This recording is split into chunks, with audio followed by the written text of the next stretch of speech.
네, 여론조사 속 숨은 민심 분석해 보겠습니다. 이택수 리얼미터 대표, 배종찬 인사이트K 연구소장 두 분 모셨습니다. 어서 오십시오. 안녕하십니까? 예, 안녕하십니까? 자, YTN 정례 조사부터 좀 보실 텐데요. 대통령 국정 수행 평가와 민주당 지지율이 좀 동반 하락했습니다. 대통령 지지율 다시 40% 아래로 내려왔는데 지난 한 주 동안 영향을 미친 이슈들이 요일별로 어떻게 됩니까? 네, 지난주 수요일 날 41%를 기록하면서 고점이었고 금요일 날 37.1%를 기록하면서 가장 저점이었습니다. 그래서 5일간 총 그 평균 수치가 38.7%였고요. 예. 보시다시피 수요일 날 41%를 기록했던 것은 이제 주 초에 이재명 후보가 이제 경기도지사 퇴임 기자회견을 했고 또 문재인 대통령과 이재명 후보가 회동을 했습니다. 그게 월 화요일 소식이었고요. 그래서 수요일 날은 41%까지 기록을 했는데 주중에 고발 사주 의혹 손준성 사전 구속영장이 기각이 됐고 예. 또 임성근 전 부장판사 탄핵 심판이 각하가 됐습니다.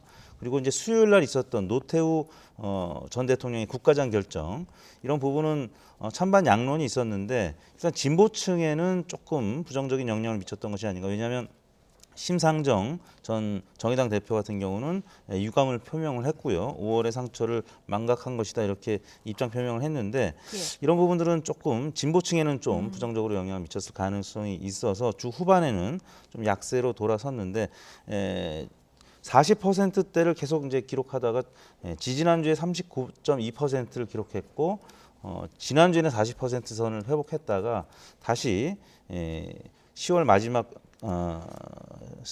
넷째 주죠. 38.7%를 기록했는데 여하튼 그 대선을 앞두고 민주당에서는 문재인 대통령 지지율이 40%를 기록하고 유지하는 것이 굉장히 중요하거든요. 이제 네. 미국 대선에서도 현직 대통령이 재선을 할 때 40%를 기점으로 40% 이상의 긍정 평가가 유지가 되면 재선의 가능성 확률이 높아지고 그 밑으로 떨어지면 30%대를 기록한다라고 하면은 재선 확률이 조금 더 떨어지는 경향성을 보이는데 그런 차원에서 이제 미래 권력, 이제 이재명 네. 후보의 지지율도 중요하지만 현재의 권력, 문재인 대통령의 긍정 평가도 매우 중요한 예. 분기점이 40%인데 조금 못 미치는 그런 결과가 예. 나와서 지난주에는 당청에는 조금 좋지 못한 소식이 전해졌습니다. 예, 대통령 지지율이 그럼에도 불구하고 정당 지지율보다 계속 한 10%포인트 정도 그 우위를 점하고 있는 그 여론이 계속 나오고 있는데 40%가 굉장히 중요한 수치다 이렇게 말씀해 주셨는데 어떻게 그렇죠. 보십니까?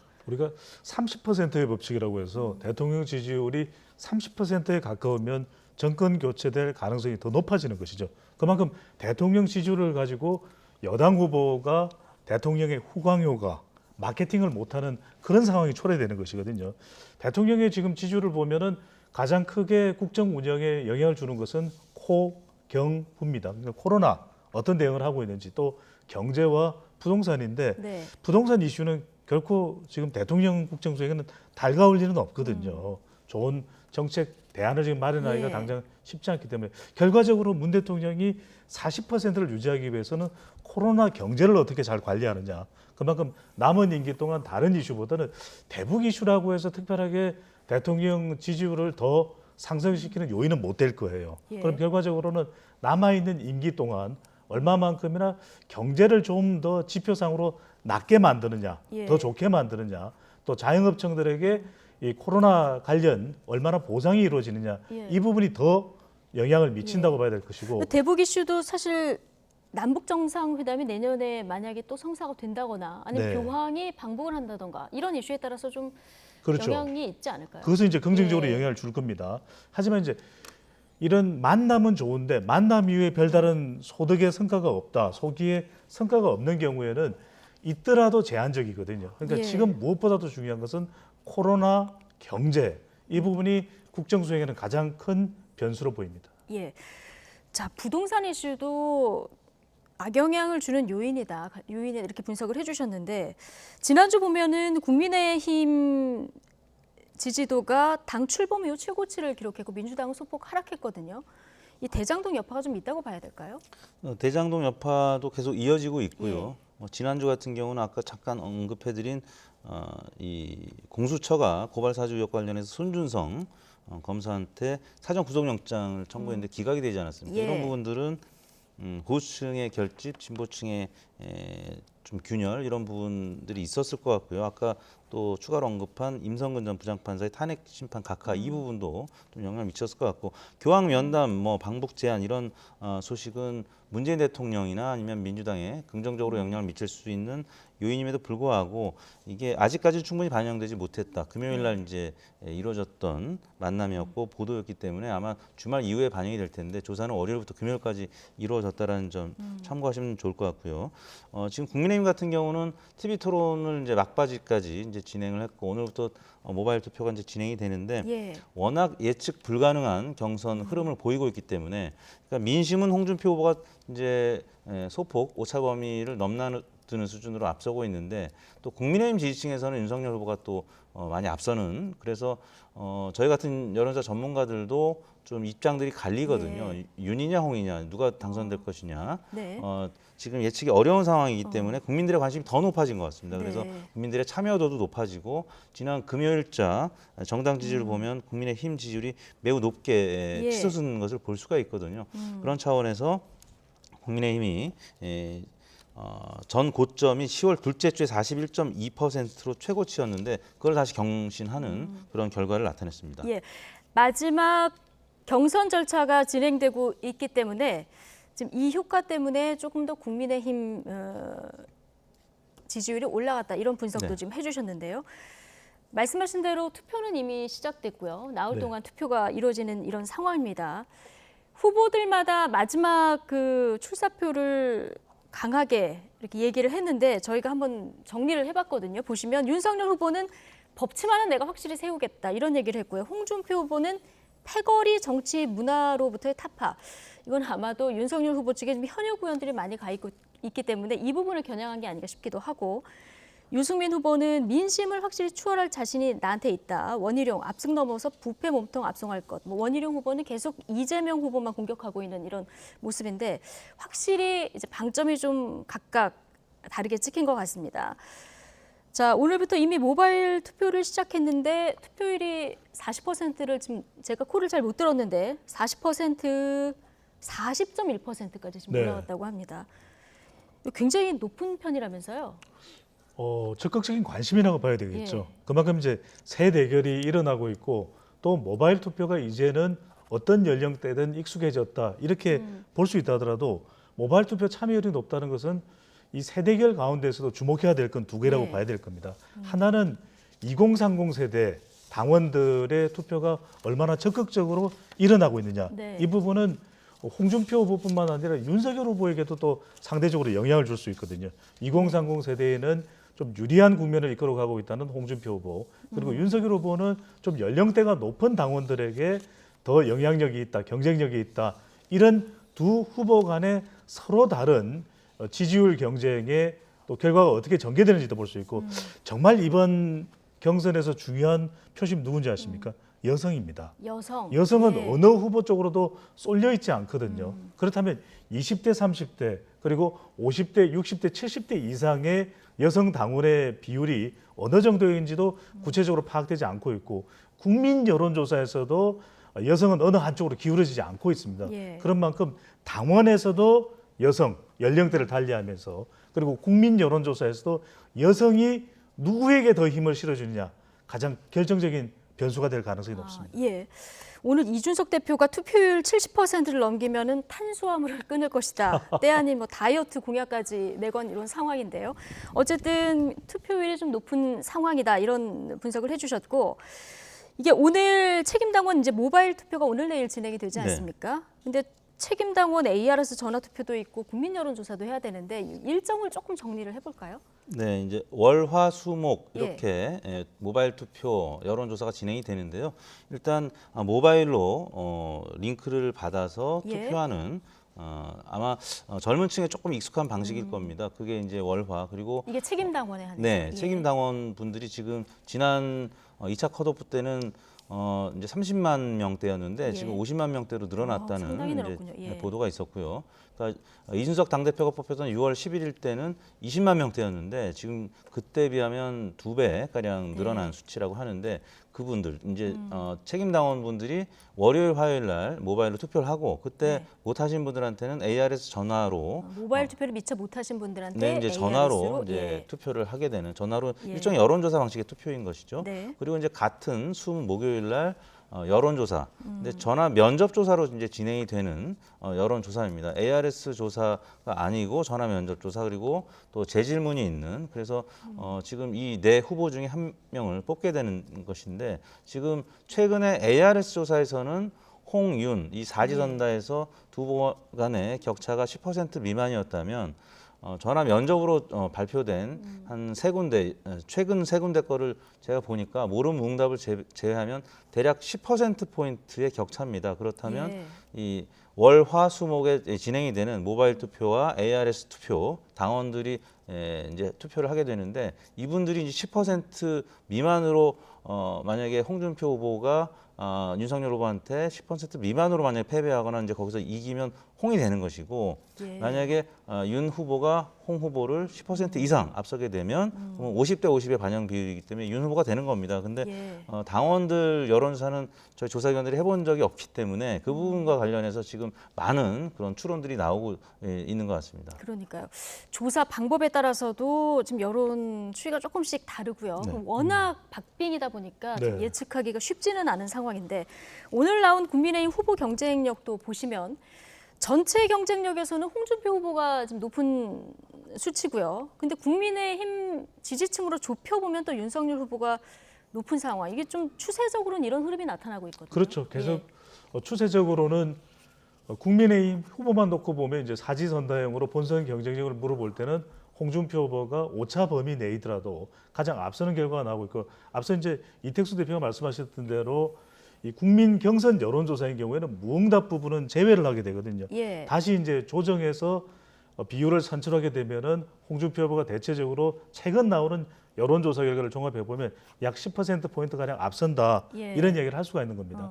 그런데 국민의힘 지지층만 놓고 보면 예. 윤석열 후보가 홍준표 후보보다는 더 앞서는 결과가 또 나타나고 있거든요. 이번 조사의 경우에도 국민의힘 지지층에서는 윤 후보가 55.6%, 홍 후보를 약 20%포인트 앞서고 있는 겁니다. 그러니까 예. 대체적으로 당원들의 성격을 더 적극적인 국민의힘 지지층으로 본다면 오히려 여론조사의 국민의힘 지지층보다도 더 적극적으로 윤석열 후보를 지지했을 가능성이 있다. 이런 이제 추론을 가지고서 당원에서는 윤석열, 그리고 예. 당심에서는 윤석열, 민심에서 여론조사에서는 홍준표, 당윤, 민홍이라는 이야기가 나오거든요. 그렇다면 이걸 종합적으로 분석을 해보면 예. 당원에서는 윤석열 후보가 더 격차를 벌려야 승산이 높을 것이고 네. 홍준표 후보는 국민 여론조사에서 더 격차를 벌려놔야 이 윤석열 후보에게 이길 가능성이 높기 때문에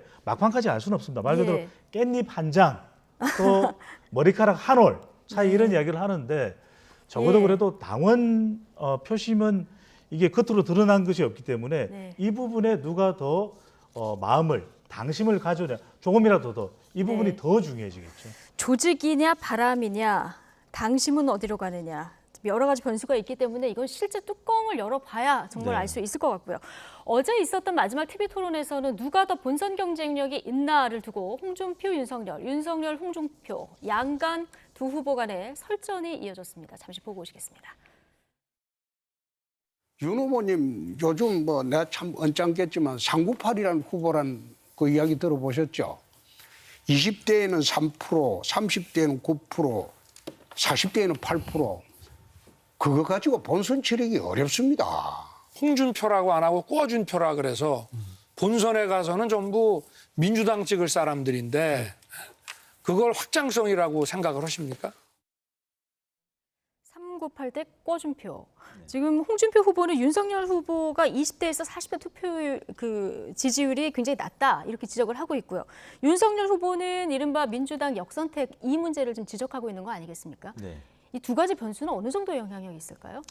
두 분 말씀이 다 일견 일리는 있겠습니다만 이제 민심 같은 경우 실제 전화 면접 조사 조금 전 그래픽 보셨던 거는 KSY 조사인데 ARS 조사였습니다. 네. 확실히 윤석열 후보한테 조금 유리한 결과가 나왔던 방식이고 예. 전화 면접으로 했을 때의 얘기를 홍준표 후보가 얘기한 건데 전화 면접 조사에서는 확실히 보수 성향이 강한 후보일수록 샤이 표심이 많이 부동층으로 잡히기 때문에 윤석열 후보가 20대, 30대, 40대에서 3%, 9%, 8%밖에 안 나왔다라는 얘기인데 실제 이번 경선이 전화 면접으로 이루어진다라고 제가 반복적으로 말씀드리기 때문에 일단 민심에서는 홍준표 후보가 조금 유리한 측면이 있을 수 있습니다. 그리고 이번에 신규 입당한 분들 네. 중에 44%가 10대에서 40대이기 때문에 그래서 투표율이 신규 입당 언제부터 언제까지 입당한 지난 이제 5월부터 9월까지 4개월 동안 이준석 입당한 대표 체제 이후에 추가로 입당한 신규 입당자 중에서 44%가 10대, 40대라는 것이고요. 예. 또 항상 영남 당원이 이제 50%를 넘었었습니다. 근데 이번 전당대회에서 처음으로 42%로 영남 당원이 과반이 붕괴됐다라는 소식은 그러니까 윤석열 후보 측에서 위장 당원 얘기를 10월 초에 했단 말이에요. 이런 부분들은 조금 윤석열 캠프에서는 불안한 측면이라고 할 수 있겠는데 네. 지난 10월 10일 날 있었던 민주당 3차 선거인단이 예상외로 의외의 결과가 나오지 않았습니까? 왜냐하면 일반 여론이 아니기 때문에 사실 예측이 굉장히 어려운 누가 당원으로 가입했는지 전혀 지금 모르기 때문에 그래서 우리 여론사 전문가들이나 뭐 정치 평론가들이 얘기하는 그런 예측과는 전혀 다른 당심의 결과가 나타날 수도 있다라는 점에서 예측이 정말 어려운 것 같습니다. 예, 신규 당원 표심이 어디로 갈지까지 좀 지켜봐야 되는 상황. 어쨌든 4일간 투표를 해서 금요일 날 이 결과가 발표되는데 최종 1인이 누가 될지 굉장히 관심이 집중되는 이런 상황입니다. 네. 그리고 또 하나, 내년 대선까지 이제 120여일 정도 남았는데요. 이게 다자구도로 치러질까? 자, 이 부분도 관심입니다. 안철수 국민의당 대표 오늘 아침 3번째 대선 출마 선언을 했는데요. 자, 이 이야기 잠깐 듣고 오시죠. 국민들께서 저 안철수에게 바란 것은 안철수의 옷을 입고 안철수답게 정치를 하라는 것이었는데 저는 여의도 정치의 옷을 입어야 되는 줄 알았습니다. 어쩌면 안 맞는 옷을 어떻게든 입으려 했기에 기대하신 국민들께서 실망하고 제가 그토록 힘들었다는 결론에 이르렀습니다. 부끄럽고 죄송할 따름입니다. 국민 여러분, 저 안철수가 이제 새로운 각오로 다시 여러분 앞에 섰습니다. 정치인으로 국가의 권력을 획득해서 왕처럼 나라를 다스리기 위해서가 아닙니다. 더 좋은 대한민국을 만들기 위한 전략적 마인드를 가진 국가 경영인으로 나서겠습니다. 네, 자, 3번째 대권 도전의 출사표를 듣고 오셨습니다. 안 맞는 옷을 어떻게든 입으려 했기 때문에 국민 여러분께서 실망을 하셨다. 자, 이 부분에 대한 반성이 좀 있었고요. 다시 새로운 각오로 국가 경영인이 되겠다. 자, 이런 포부를 밝혔는데, 자, 안철수 대표 3번째 지금 도전 아니겠습니까? 네. 파괴력 얼마나 될까요? 작은 거인이라고 봐야 되겠죠. 작은 거인. 예. 정치적으로 자산을 계속 견인해 가겠다. 이런 포석으로 볼 수가 있고 완주 가능성이 있어요. 그렇게 보는 이유는 자기 지지층이 얼마간이라도 그래도 있는 대선 후보 예. 인물이죠. 그렇기 때문에 뭐 중도 또 중도 보수도 견인하고 있는 안철수 국민의당 대표이고 그리고 네. 지역적으로 보면 서울입니다. 서울의 지지층을 가져가는 것도 적지 않은 영향력이죠. 그리고 또 학생, 가정주부층의 이 경쟁력을 가지고 있는 것이 안철수 대표이기 때문에 예. 이 대선 본선을 완주할 가능성도 상당히 점쳐지고 있다. 완주할 가능성이 있다. 예. 일각에서는 이런 얘기를 합니다. 아니 그렇게 되면은 국민의힘 지지층에서 상당히 반발할 텐데 그리고 보수 쪽에서는 결국 이러다가 안철수 대표 때문에 정권 교체 못한다 이런 비판이 쏟아질 텐데 그럼에도 불구하고 정치인은 자기 자산을 가지고 가는 것도 중요하고 또 물리적 관계도 중요한데 국힘과의 관계가 소원해져도 더 소원해진 것이죠. 예. 그러니까 지난번 재보궐선거 직후에 합당을 했더라면 그랬더라면 지금 같은 관계가 안 됐을 텐데 또 하나는 결정적으로 국힘과 힘을 합하기 어려운 또 현상이 있습니다. 김종인 전 비대위원장이 지금 윤석열 후보 아니면 또 국민의힘에 힘을 싣고 있는데 예. 김종인 전 비대위원장과의 어떤 역상생 관계를 본다면 네. 쉽게는 이 안철수 대표가 국민의힘과 재결합을 시도하기는 상당히 어려울 것이다. 그렇다면 그래서 자기가 가지고 예. 있는 정치적 자산을 견인 유지하기 위해서라도 본선에 지속 완주할 가능성이 있어 보입니다. 그래서 독자적으로 완주할 가능성도 있다. 네. 자, 이렇게 분석을 해주셨는데 여론조사 결과마다 많이 뭐 수치가 좀 다릅니다만은 지난주 NBS 조사를 보면 심상정 의원하고 안철수 대표, 뭐 홍준표 후보를 넣든 윤석열 후보를 넣든 지지율이 꽤 나오는 수치를 볼 수 있거든요. 자, 이런 상황에서 지금 완주할 가능성 언급을 해주셨는데 안철수 대표 같은 경우는 정권 교체도 또 반드시 해야 된다 이런 입장 아니겠습니까? 어떻게 전망하십니까? 만약에 선거 이제 중반으로 가면서 이재명, 윤석열 혹은 이재명, 홍준표 이 이제 구도가 오차 범위 내에서 팽팽한 수준으로 가서 네. 캐스팅 보트의 역할이 결정적이게 되면 아까 작은 거인이라는 표현 쓰셨는데 작은 거인의 역할을 톡톡히 할 수 있게 되면 안철수 후보를 무시할 수 없는 상황이 될 거고요. 예. 어떻게든 단일화든 연대든 민심의 그 압박을 받을 겁니다. 근데 만약에 지지율 격차가 어느 정도 나서 안철수 후보가 점유하고 있는 지지율, 지금 전화 면접 조사에서는 대략 5%에서 10% 사이를 점유하고 있고요. ARS 조사에서는 안철수 후보가 5% 미만, 한 3% 정도 나오고 있는데 네. 실제 지난 대선 때 21%를 득표한 후보이기 때문에 적어도 뭐 5%포인트 안팎, 적지 않은 지지율을 기록할 것이고 이번 대선이 뭐 4자든 5자든 결국 양강 구도에서 오차 범위 내에서 한 3%포인트 안팎의 박빙 승부가 된다라고 하면 보수 진영에서는 안철수 후보하고의 연대 압박이 굉장히 민심 차원에서 아마 거셀 거고요. 예. 이쪽 진보 진영도 마찬가지입니다. 지금 심상정 전 대표, 심상정 후보의 지지율도 보셨습니다만 이재명 후보의 지지율이 만약에 양강구도에서 오차범위에서 박빙이라고 하면 지난 경기도지사 때 2010년도에 선거 때 심상정 후보 때문에 이슈민 후보가 안 되고 김문수 후보가 됐단 말이에요. 그때 그 19만 표 정도 차이였었는데 무효표가 18만 표였고 기권표는 그 이상이었기 때문에 그래서 심상정 후보의 진보 진영 내에서의 역할도 이제 작은 거인일 수 있습니다. 그런 차원에서 계속적으로 제3당, 4당의 후보들이 주목을 받을 수밖에 없는 상황인 것 같습니다. 그럼 막판 초접전 상황이 되면 진보든 보수든 진영 단일화가 가장 중요한 변수가 될 수도 있겠네요. 그럼요. 예. 이재명 후보는 조금 성격은 다른 것 같아요. 그럼에도 불구하고 성격이 다르다는 이야기는 이재명 후보는 독자적인 지지 기반의 영역을 가지고 있기 때문에 심상정 후보의 정의당 지지층과는 다소 구분이 됩니다. 네. 국민의힘과 또 안철수 국민의당 대표하고의 관계와는 다소 차이가 있어요. 그럼에도 불구하고 초박빙 접전이 되는 경우에는 이재명 후보가 중요한 것은 심상정 후보의 지지층을 얼마나 가져올 수 있을지. 마찬가지로 국민의힘 후보는 또 안철수 국민의당 대표의 후보죠. 이제는 대선 후보의 지지 기반을 얼마나 가져올 수 있을지가 중요하기 때문에 초접전이 되는 프레임 전쟁이니까 제3시대 신경 안 써도 돼.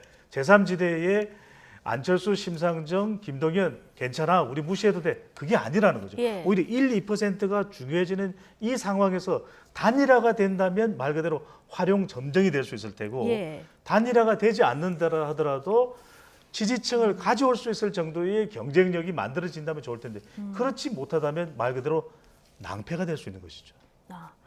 자, 이 상황도 좀 지켜봐야 될 것 같고요. 자, 이미 여당의 후보로 확정된 이재명 전 경기도지사는 본격적인 대선 행보를 지금 하고 있는 이런 상황입니다. 조금 전에 그 원팀 선대위 인선 발표가 있었거든요. 자, 가장 관심을 모았던 것이 이낙연 전 대표 측의 인사를 어느 정도 수용할 것인가 이게 관심이었는데 서른 홍영표 의원이 이제 공동 선대위원장을 맡기로 했다. 자, 이렇게 전해지고 있습니다. 좀 상징적인 장면이 되는 거죠? 그렇습니다. 사실 서른 의원은 이낙연 전 후보 전 대표의 오른팔이라고 할 수 있을 만큼 네. 선거 이제 본부에서 굉장히 큰 역할을 했었고 가장 대척점에 있었던 분인데 이재명 캠프의 공동선대위원장으로 들어간다라고 하면 꽤 의미가 있을 것 같고 예. 10월 30일 날 이낙연 후보 지지층이 이 법원의 경선무효 가처분 소송도 이제 기각된 걸로 제가 보도를 봤는데요. 지금 어느 정도 이 상처가 아물어가는 과정인데 가장 대척점에 있는 분들이 공동 선대위원장 또 공동 본부장 이런 식으로 예. 자리를 차지해서 같이 원팀을 구성하는 모습을 보여준다면 예. 사실 컨벤션 효과가 사실 거의 없었거든요. 아까 정당 지지율에서도 지난 9월 말 10월 초에 민주당 지지율이 32%대를 계속 횡보하다가 지금은 오히려 조금 빠진 측면이 있는데 국민의힘은 지금 최고점을 찍었다가 아까 말씀드리지 않았습니까? 예. 그래서 컨벤션 효과가 거의 없었는데 향후에는 이런 원팀을 구성하는 또 메머드급의 선대 본부가 발족이 되면 지지율이 조금 회복되는 정도는 되지 않을까. 그러니까 컨벤션 효과가 오히려 마이너스였는데 이제 회복되는 정도는 되지 않을까라는 전망들이 나오고 있는 것 같습니다. 예. 자, 대선 후보들도 이미 이제 선대위에 합류를 했고, 그리고 이낙연 전 대표 측의 상징적인 두 분도 이제 합류를 했기 때문에 조금 회복 조짐을 보이지 않을까 이렇게 예상을 해주셨는데, 자, 오늘 나온 KSOI 다자 대결을 한번 보실까요? 자, 윤석열, 홍준표 누구를 넣어도 오차 범위내 이제 이재명 지사가 우세이긴 한데, 자, 앞으로 이제 회복세를 보일 거라고 얘기를 해주셨지만 일단 좀 박스권에 갇혀 있다 이런 분석도 나오거든요. 자, 이번 그 선대위 발표로 인해서 어느 정도 치고 나갈지 어떻게 예상하십니까? 시간은 걸리겠죠. 네. 시간은 걸리는데 이재명 후보가 박스권에 갇혀 있는 걸 보고 이른바 박스리 이런 이야기도 나오고 있거든요. 예. 그만큼 박스권을 벗어나기 위해서는 메시지 변화가 필요하는데 대장동 자꾸 이야기한다고 해서 대장동 이슈로부터 못 벗어납니다. 예. 그렇다면 이제 중요한 것은 얼마만큼이나 새로운 이야기를 꺼내놓느냐. 전국민 재난지원금을 이야기한 것도 두 가지 효과가 있을 수 있거든요. 예. 이건 정책적으로 효과도 있을 수가 있는 것이고 정책적인 효과도 있을 수 있고 또는 국면 전환 효과도 있는 겁니다. 네. 대장동 이야기에 집중을 했었는데 전국민 재난지원금 논란이 된다 하더라도 전국민 재난지원금은 음식점 허가 총량제와 달리 다분히 논의해 볼 수 있는 것이거든요. 예. 그런 만큼 국면 전환도 되는데 시간은 걸릴 겁니다. 이 박스권을 벗어나기 위해서 중요한 것은 우리 시간을 통해서도 말씀드렸죠. 세 가지 지지층입니다. M, 여, 중. 지금 이재명 후보도 2030 세대 지지율이 안 나와요. 그리고 여성 지지율이 견고하지 않습니다. 그러다 네. 보니까 중도층 기반이 위축되고 확대되지 않는 것이거든요. 중요한 것은 대미안입니다. 대장동만 계속 이야기하지. 그래서 우리가 코끼리는 생각하지 말라는 이야기를 하거든요. 미래 비전이 나와야 됩니다. 예. 더 정교한 정책이 나와야 되고 그걸 통해서 아이고 요즘 사람들 쑥떡 보니까 자꾸 나를 향해서 쑥떡거리네요. 이렇게 할 것이 아니라 예. 좀 더 안정감 있고 정교한 여당 후보로서의 모습을 강조하게 된다면 이때 이제 중도층은 서멀서멀 설금설금 들어오게 되는 거죠. 예. 그러한 지단한 노력이 있어야 중도층 위축된 것을 좀 벗어나고 확보하는 것도 가능할 것으로 보입니다. 그러니까 젊은 세대 여성층 중도층을 끌어들여야 되는데 이러려면 이제 미래 비전을 제시하는 게 그렇죠. 중요하다. 네. 예, 알겠습니다. 오늘 두 분 분석은 여기까지 듣겠습니다. 이택수 리얼미터 대표 그리고 배종찬 인사이트K 연구소장 두 분과 함께했습니다. 고맙습니다. 네.